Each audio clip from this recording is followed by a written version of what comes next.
Welcome to Founders Marketing Compass. My name is Etgar Shpivak. With my experience as a co-founder and as a marketer, I'm interviewing founders and investors to learn how to build healthy, lasting relationships between founders and their marketing team.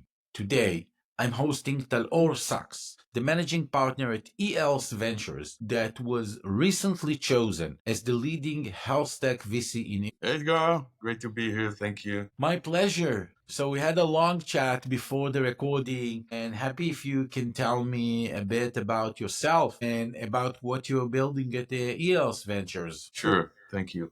So I'm Talor, born and raised in Israel, born in Ofakim in the south. Started my journey in health tech back in 2001. Before that, I had a startup, internet things that blew up with a bubble. And then I started working for a company that provided services for Maccabi Healthcare in developing all kinds of solutions that, to be honest, I didn't realize how advanced they were at the time. In 2007, I started working for a US company, and then I realized the gap between the Israeli health system and the American health system that was 20 years behind in terms of use of technology. So I did that for several years, then a few more years in Europe, which was very good experience to learn that the world is not the USA and USA is not the world. There is more to it. So I was able to work in other markets like the UK, Netherlands, Belgium, Scandinavian countries, Australia, and learn about their healthcare systems. And in 2017, together with my partner Steve Shapiro from the US, we founded eHealth Ventures. I went back to Maccabi, that were my customers now as partners and anchor investor in our fund, and added others as well. We started as an incubator, which invests in super early stage, ideation, sometimes we call it, or pre-seed. And we did that for several years. And in 22, we raised our second fund and started investing in seed stage, still early stage, but for us, it's a little bit more mature. So let's start to dive in with the question. And I assume in the health tech, you see a lot of founders coming, they're super professional in what they're doing, or in other startup, we see them coming from tech. And many of them don't have any marketing experience or understanding of the real go-to-market. How do you manage this process as a VC? Well, it's hard because we, like I said, start in a very, very early stage. Most of our companies are idea stage, and the founders are either physicians, engineers, in most cases, has very limited business experience of any kind, and not to mention, specific like marketing, product, or sales. And we as investor are trying to be very active and supportive. So we try to help each startup in their weak points. Some of them need help in a clinical stage. Some need help in technological problems, and many of them needs helps and directions in defining the business model, the segmentation, and so forth. And we try to work with them. In many cases, after a few early years, we add an additional person alongside the founder, typically more business oriented, to work with them. And that's the general path, I would say, of a health tech startup. And if I would dive in and I will say, assuming I'm an engineer with a great medical device idea, or or I'm a physician with a software, and I'm coming to Talor and I want to ask for the funding, and I understand the problem and I understand the way that my patients are dealing with the problem, and I know that I'm going to solve something, but I don't have this business understanding. I don't really know how to build my go-to-market plan, and I really want to get a check from Talor. What is your recommendation for this founder? So right now it depends. It used to be different. My focus now, our focus, it's not my personal business. I'm working with a team and partners. So our focus moved from the ideation stage to the seed stage, which now I also call it pre-commercial. And having the greatest technology is crucial. So solving a problem is critical, but both are not enough because we need to see that this has a value in the market. And I need to see the proof for that in order to invest in a company. You can achieve that. The best way is to show initial revenue. That's the best way. In some cases, you can't because you're still in R&D and not yet have the regulation ready. So you need to come out with, of course, the basic is deep understanding of the market, deep understanding of the decision process in the market. Remember, we are in health tech, so the purchasing decision is not simple. There are always multiple bodies here. So you have the patient, you have the provider, you have the payer. At least three parties that needs to somehow align in order to choose your product and not another product.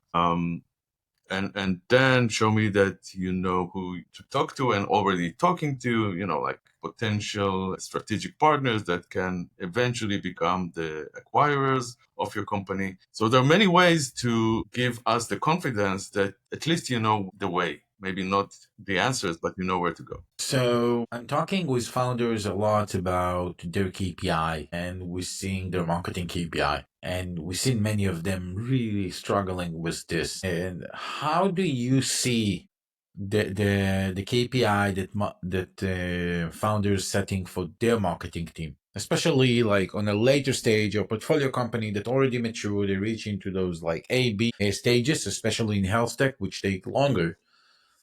How do you work with them? Hey, this KPI is not really relevant.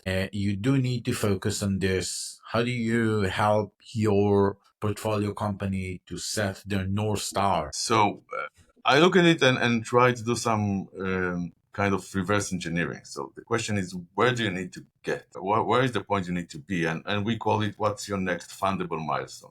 What do you need to have in hand in order to be able to raise your next round? And this will dictate your strategies, for example. And it's also about what is realistic for you to get. So I can always say, show me $1 million of revenue next year, and then you can raise your next round. Nobody says it, you can do it. It's realistic. So in many cases, it will be finalize the clinical trial or have initial agreement or co-development agreement with a leading health institute in the United States.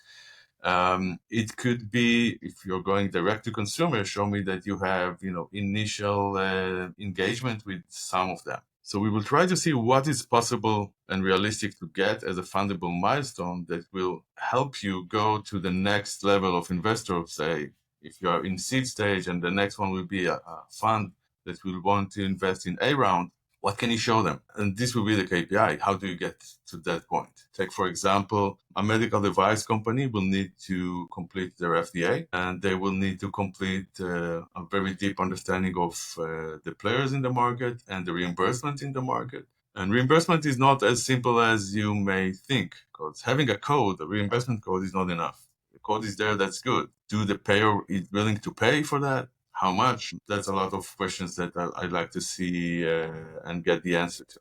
We can also talk about competition. How do you read the market? How do you map the competition? In health tech, in healthcare in general, typically you're dealing with some kind of illness, and this illness is being treated today somehow by someone. You may say, I have this new technology that will make the treatment much better, more efficient. And there is no competition because nobody else is doing that in this way.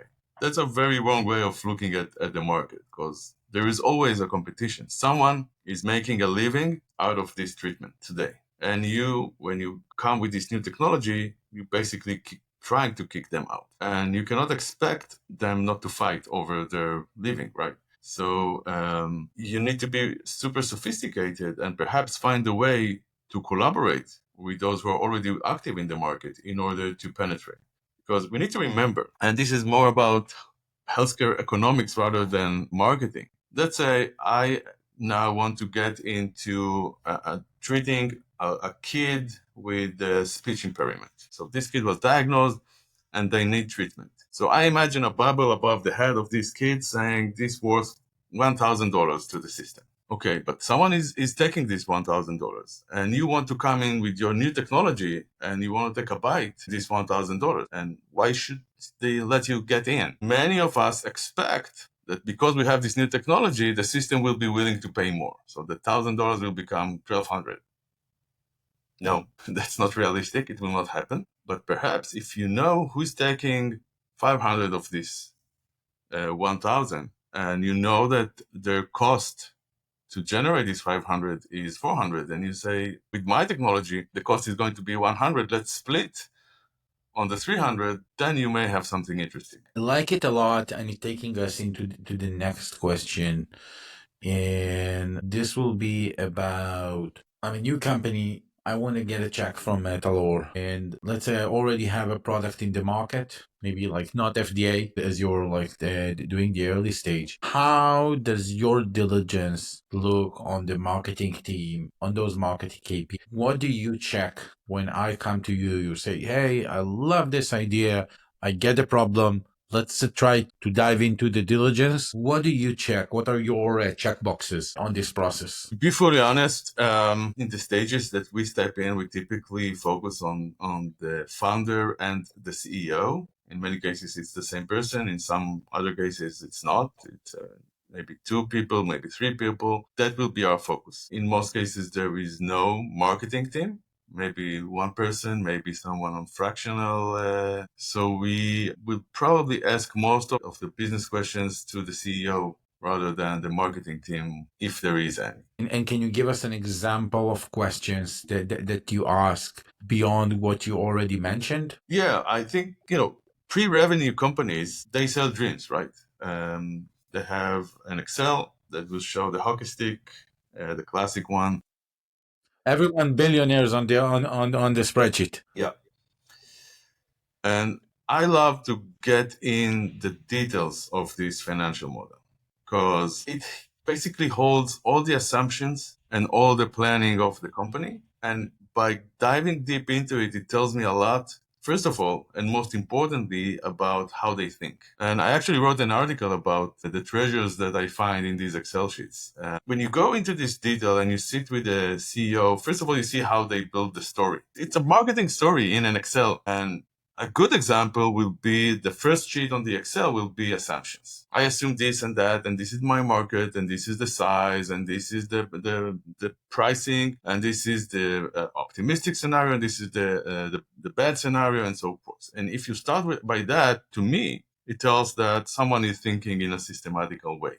And then you go into expenses and income and outcome, and you see how it flows, and you can get into the thinking process of how do you count expenses, for example. And I had this one example when I see on the Excel someone showing very nice increase in revenue, but profitability doesn't change. I say, how come? And they tell me because someone told us that we have to have the R&D team grow 80% of revenue all the time. Why? This is very naive thinking that tells me a lot about the one I'm sitting against, in front of, not against. And other example will be how do you count your users? And in many cases, you see that they count the users twice, and it's not realistic. Or how do you count your pricing and what's your model? So I assume that I save $400 customer, and then I can charge $350. Not realistic again. After doing that, in many cases, I would like to go and talk to the customer. In our due diligence, we try as much as possible to go to the customer or potential customer and check with them. And I have this example that goes, I'll see it many times. We have this new startup and they have the founder and they are able to get into a pilot with a leading institute in the United States. And they build a business model saying, go back to the last example, we save $400 to the hospital on every visit, so we can charge $350. And the proof is that they're working with us and they're willing to work with us on this pilot study. Okay, so I asked to talk to the one who manages the pilot study, and it's a physician that loves the technology, loves the idea, that thinks that it will make him a much better physician. Then I asked this physician, what do you think about this pricing model? I never heard about it. I don't know. Is it true that it saves you $400 to the hospital? He didn't have a clue about the expense of the hospital. He doesn't know. All he cares is about the technology. So even if you show me that you have a pilot study with a hospital, we need to go deeper and see that someone there actually understood or even asked the question about the real value of it to the hospital. So if I dive in and talking specifically about health, as it have different aspects from like the classic B2B SaaS, let's say.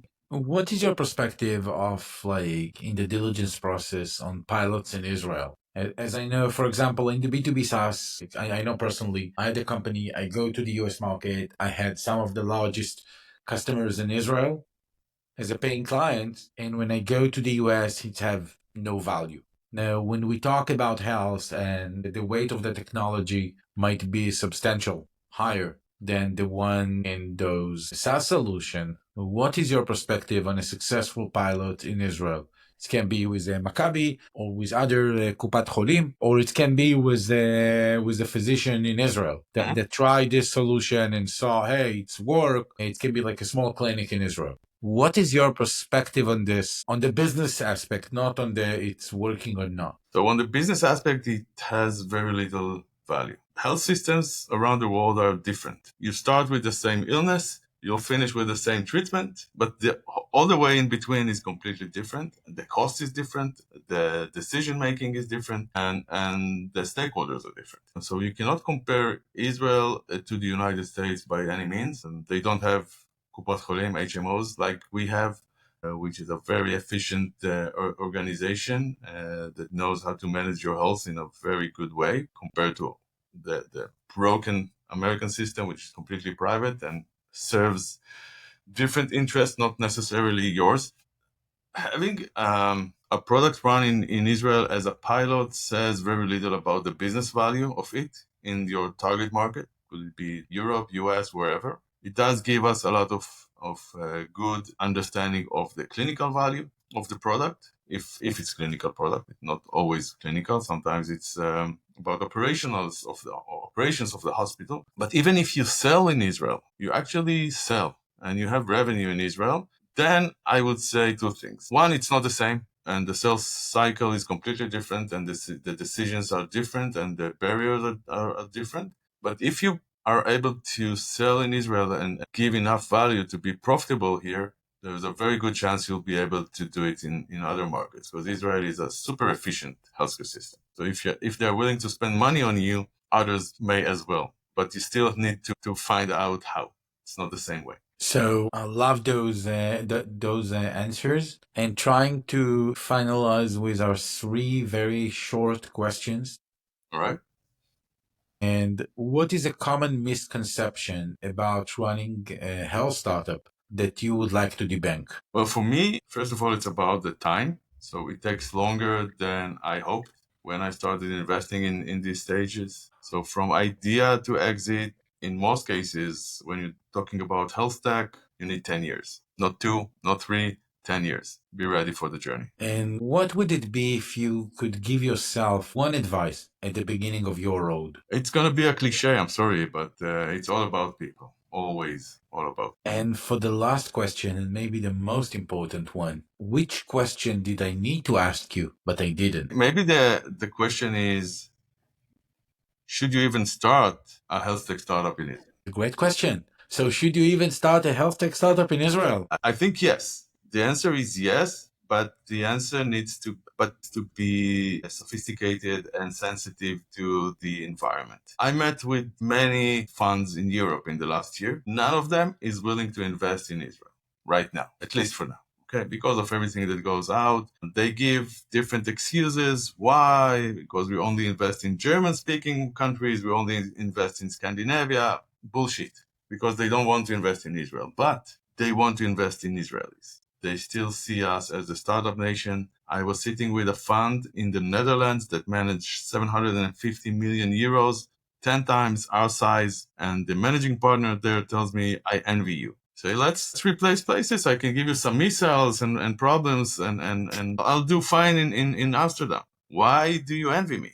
And he said, because you have the right entrepreneurs. They know how to sell, and you generally know how to sell to the US, where with us in the Netherlands, we only have engineers that don't know how to sell nothing to anyone. So I said, okay, come and invest in our companies. And he said, we can't. But if you take this company and you do the flip earlier than later, because eventually a company that goes to an exit will do the flip. If you do the flip earlier than later, and we try to do it with our portfolio, then you will be able to work with all these funds that looks up to Israeli startups. So my Okay. answer is yes, do it, but be sophisticated in how you package yourself to be more appealing to the potential investors outside of Israel. Can you please dive in because this is very interesting. I know that as a rule of thumb, if you're building, like I'm doing lots of SaaS B2B, and the SaaS B2B, the answer in 99% of the cases is go and open the C Corp,